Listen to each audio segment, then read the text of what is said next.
Eu sou Mário Persona e essas são as respostas que eu dei aos que me perguntaram sobre a Bíblia. Você perguntou se o cristão poderia arriscar a vida praticando esportes radicais. Bem, existe uma diferença entre arriscar a vida e desperdiçar a vida. Um cristão, quando se converte, já passa a correr risco de vida em vários aspectos. Se ele morar num país muçulmano, esse risco é real. Frequentemente nós vemos notícias de condenações à morte e chacinas de cristãos em países da África, do Oriente Médio e do Oriente. No ano passado, tive a notícia de 2 casos na Índia, de uma irmã em Cristo que congregava com irmãos de lá e foi morta pelo marido por recusar-se a fazer oferendas aos deuses do hinduísmo. Outro irmão em Cristo foi morto e teve a sua casa queimada quando sua família descobriu que ele havia se convertido a Jesus. Mas o cristão, mesmo em países ocidentais, normalmente considerados cristãos, entre aspas, também corre o risco de perder emprego, perder parentes, perder amigos, enfim, a vida que tinha antes. Todos os que se converteram já experimentaram o quanto custa seguir a Cristo, até mesmo entre aqueles que são meros religiosos, mas que repudiam qualquer referência ou reverência à palavra de Deus. Por outro lado, aquilo que nós costumamos chamar de arriscar a vida ou esportes radicais, pode ser, aos olhos de Deus, simplesmente uma forma de se desperdiçar a vida. Se um cristão quer realmente viver uma vida radical, com muita adrenalina e constantemente escapando por um triz do perigo, que vá pregar o evangelho no Afeganistão ou em países onde isso é punido com prisão ou morte. Ele colocará a sua vida em risco, correrá risco de morrer, mas não estará desperdiçando a sua vida. Porém, o cristão que se engaja em algum esporte que represente um alto grau de risco para a sua vida ou saúde, está desperdiçando a sua vida, jogando fora a sua vida. É claro que muitos também cometem um tal desperdício sem correrem qualquer risco, simplesmente por levarem a mesma vida que sempre levaram quando eram incrédulos.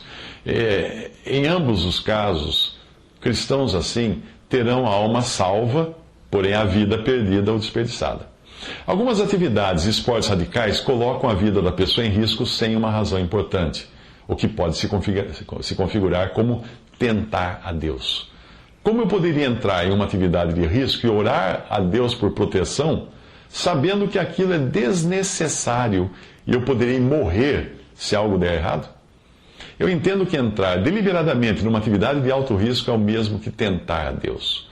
Quando o diabo levou o Senhor ao pináculo do templo e sugeriu que pulasse dali, na confiança de que Deus iria protegê-lo, a sua resposta foi: não tentarás o Senhor teu Deus. Mateus 4, de 6 a 7.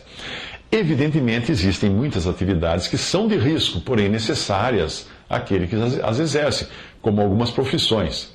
Ou até atravessar a rua ou dirigir no trânsito de uma grande cidade a caminho do trabalho. Tem sempre seus riscos, mas não temos como escapar disso. Até sacar dinheiro em caixa eletrônico hoje é uma atividade de risco, considerando o alto índice de assaltos seguidos de morte. Porém, são atividades em que o risco é considerado uma fatalidade, já que se trata de são atividades normais à vida de um cidadão qualquer. Mas o mesmo não se pode dizer de alguém que salta de bungee jump ou participa de uma luta violenta na qual pode ser espancado até a morte. No primeiro caso, ele está se expondo a um risco totalmente desnecessário, já que não se trata de ir a algum lugar por necessidade de trabalho ou sobrevivência. No segundo caso, ele está entregando o seu corpo, que é o templo do Espírito, para ser espancado pelo adversário. Como um cristão poderia ser inocente em pensar que pode orar a Deus pedindo por proteção, quando ele próprio está se expondo gratuitamente ao perigo?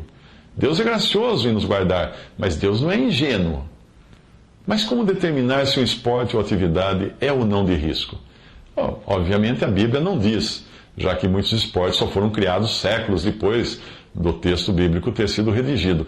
Mas um cristão com algum bom senso saberá dizer se está ou não se envolvendo sem necessidade em algo que poderá tirar a vida que Deus lhe deu para ser usada para a glória dele, não desperdiçada. Uma boa referência para esse bom senso talvez sejam as apólices de seguros e as exceções de cobertura para acidentes causados por atividades perigosas e esportes radicais. Embora existam leis que determinam que algumas dessas cláusulas possam não ter efeito, eu acho que elas servem de referência para um cristão que esteja decidindo se deve ou não se envolver em uma atividade perigosa. Uma boa ideia seria pensar assim: se a seguradora não quer me proteger nesse esporte, por que Deus iria querer? Por que vai orar? Se a seguradora não aceita o seguro, por que Deus iria aceitar?